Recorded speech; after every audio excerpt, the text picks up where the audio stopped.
Alright, we are back to the saw. That Allen bolt that snapped off, we are trying to use my left hand side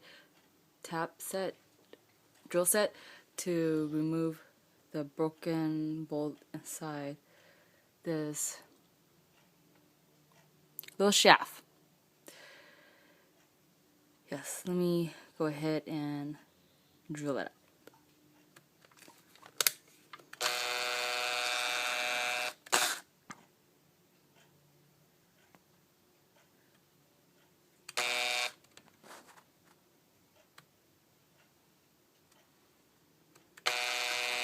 Oh, you see.